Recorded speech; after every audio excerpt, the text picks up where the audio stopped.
Merci, Monsieur le Président. Je voudrais, au nom donc, de mes collègues Seydou et Lawali, remercier Africada pour cette invitation et cette opportunité qui nous est donnée pour partager ce fruit de la recherche. Alors nous avons essayé de travailler un peu sur ce que les connaissances traditionnelles pouvaient apporter donc à la prévision saisonnière scientifique. Alors nous allons passer en revue un certain nombre de points, notamment donc 6 points très rapidement. Alors, qu'est-ce que nous pouvons faire comme constat en termes donc, de changement climatique en Afrique? Ce que l'évidence est là et que tout le monde est d'accord que les variabilités de changement climatique sont une réalité et que les impacts sont considérables au niveau donc, de notre continent sur des secteurs donc, clés. Et que par ailleurs nous avons donc de très faibles capacités institutionnelles, économiques et technologiques, scientifiques même pour donc y faire face.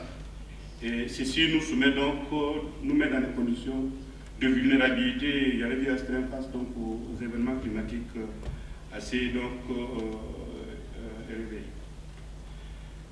Alors face à cette situation, qu'est-ce qu'il faut faire?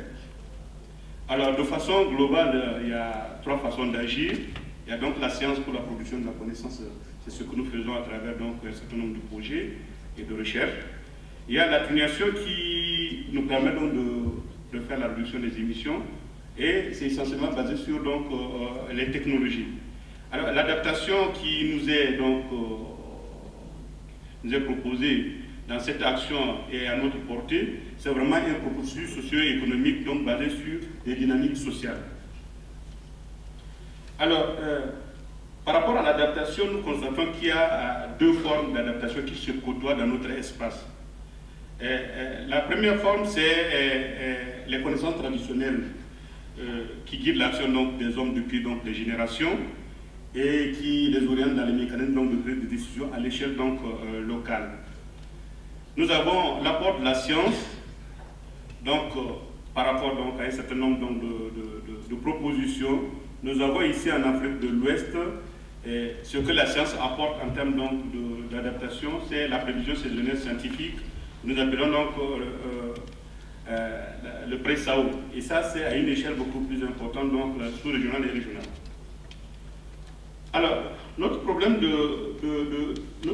de recherche se situe à ce niveau-là. Nous avons donc, d'une part, ce que la traduction fait et que c'est que les gens savent faire, en termes donc de prévision, et ça c'est depuis des générations. Et nous avons la science qui depuis quelques décennies, pratiquement à peine 2 décennies au niveau donc, de l'Afrique de l'Ouest et du Centre, développe une approche donc permettant de faire la prévision saisonnière scientifique. Alors, ces 2 produits se retrouvent, c'est un espace géographique donné, c'est-à-dire au niveau des acteurs de développement qui doivent les utiliser, d'où des difficultés au niveau des communautés à les utiliser de façon donc concomitante. Là, il y a une nécessité, en tout cas de notre point de vue, à travailler à intégrer ces 2 approches-là pour permettre effectivement à la science de mieux produire donc, des résultats utilisables par les producteurs.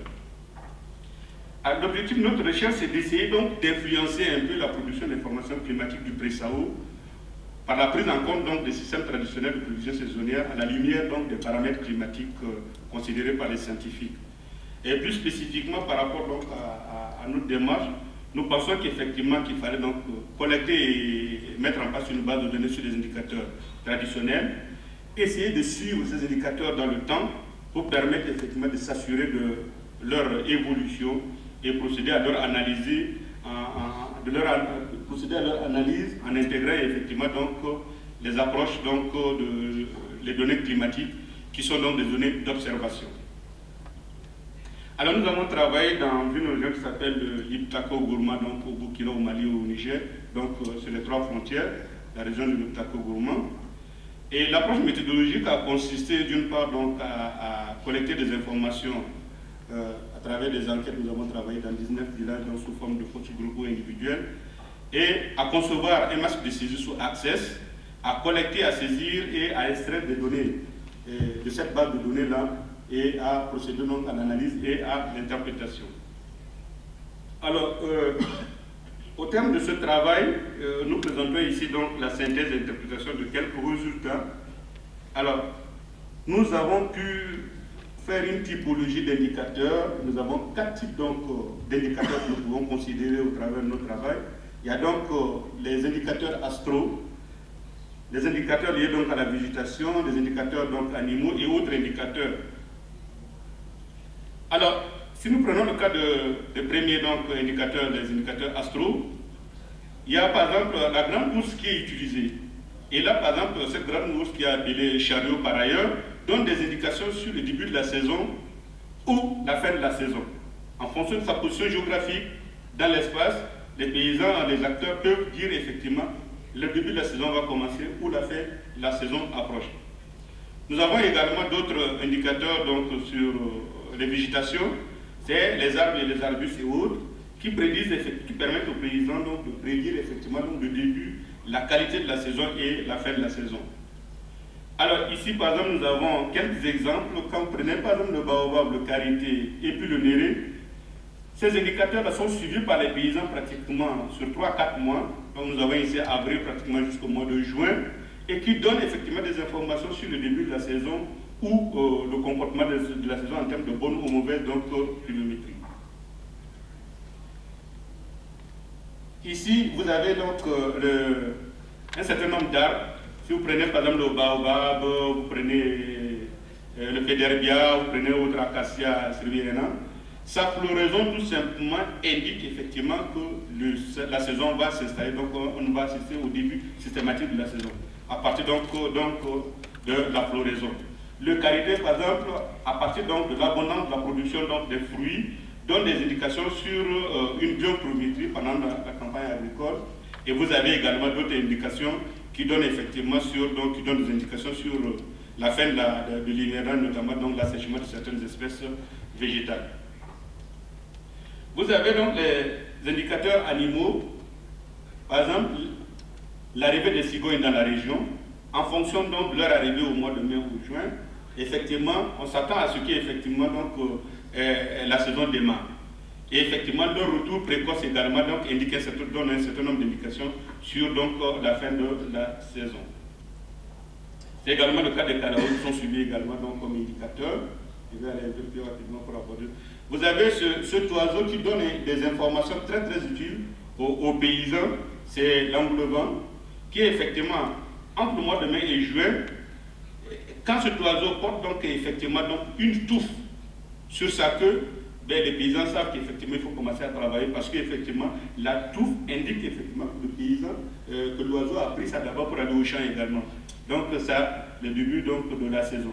Également pour donc, cet oiseau, à partir donc, quand il va perdre donc, sa touffe, entre le mois de juillet et août, il va falloir s'attendre à ce qu'effectivement donc, le semis du sorgho soit terminé. Et vous avez également donc les cas des insectes et autres, vous avez la cigale, les criquets et ainsi de suite qui donnent des indications sur donc, la saison, les poissons, les reptiles, les batraciens, tout ça, c'est des indicateurs que les paysans suivent pour pouvoir donc déterminer si la saison va être bonne ou mauvaise. Autre indication, c'est surtout le vent. Au niveau du Sahel, effectivement, les paysans observent beaucoup le comportement du vent et en fonction donc du type de vent, ils savent effectivement que la saison va s'installer, oui ou non.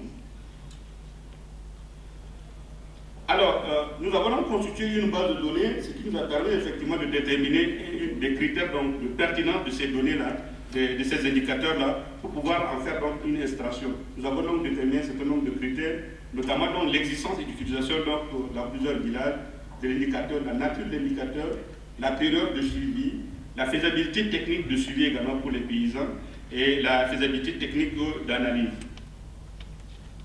Alors, nous avons essayé, donc, sur la base de ce que nous avons collecté, essayer d'extraire un certain nombre d'indicateurs pertinents, le plus représentatifs dans la zone d'étude. Effectivement, nous avons donc utilisé donc, la formule d'Africa qui nous a permis effectivement donc, d'extraire un certain nombre d'indicateurs, notamment donc, sur l'ensemble de la base de données, nous avons pu extraire 16 indicateurs que nous avons considérés comme étant pertinents et sur lesquels on peut travailler effectivement à long terme. Donc, en termes de perspective d'intégration, nous avons donc effectivement donc, mis en place donc, un modèle. Et puis ce modèle-là, que nous appelons le modèle traditionnel, c'est un modèle, donc, j'allais dire holistique, qui tient en compte de l'ensemble des indicateurs que je vous ai présentés tout à l'heure, que les paysans suivent d'une période d'un point A à un point B en termes donc de durée. Et c'est à la fin de l'ensemble des observations que la décision donc est prise en termes donc de suivi de la campagne ou de la mise en œuvre de la campagne agricole. Alors pour nous, sur la base de ces indicateurs-là et sur la base de ce que les scientifiques font, nous avons également donc proposé donc un modèle d'intégration de ces indicateurs dans le processus scientifique. Alors, nous avons ici donc ce qui vient des indicateurs paysans. Vous avez de l'autre côté ce qui vient donc des paramètres scientifiques, l'intégration des deux à travers donc une méthodologie d'approche permet effectivement de tirer des enseignements sur ce qui pourrait être donc le comportement de la saison, la campagne agricole, en termes de début, de durée, de fait, et ainsi de suite. Et tout ceci peut effectivement, de façon claire, comme il a dit le professeur Mao hier, la difficulté, c'est l'absence de la mémoire donc, institutionnelle par rapport aux indicateurs. Alors, en termes de conclusion, il y a véritablement donc, un modèle traditionnel donc, de prévision. Ce modèle combine effectivement l'observation antactive donc, et minutieuse donc, sur une période donnée des différents indicateurs. Il y a effectivement aujourd'hui au niveau du Centre régional agrimètre cette base de données sur les indicateurs qui a été mise en place. Les paysans font confiance à l'utilisation des prévisions traditionnelles, mais peu évident en ce qui concerne donc ce qui est issu de la recherche. Pourquoi? Parce que quand vous avez donc les paysans commencent à suivre pratiquement donc les indicateurs 5 à 6 mois auparavant, avant d'arriver et prendre leur décision en l'entrée de la campagne agricole au mois de mai, c'est au mois de mai que le PSAO se tient de façon consensuelle pour donner les résultats. Là, en ce moment, il y a un problème au niveau des paysans. Quel produit utiliser? Il y a donc, en termes de recommandations, une impérieuse nécessité de considérer la réalité des connaissances indigènes donc, dans la méthodologie de génération d'informations climatiques. Il y a donc un défi de recherche à mettre en place donc, en lien avec donc, les indicateurs traditionnels et les paramètres climatiques. Il est important effectivement que nous puissions donc mettre en place un réseau de chercheurs pour travailler sur la thématique. Et bien sûr qu'un projet d'envergure régionale pourrait permettre effectivement aux chercheurs de travailler sur donc, cette dynamique-là de recherche de façon donc holistique. Donc voilà, merci Monsieur le Président.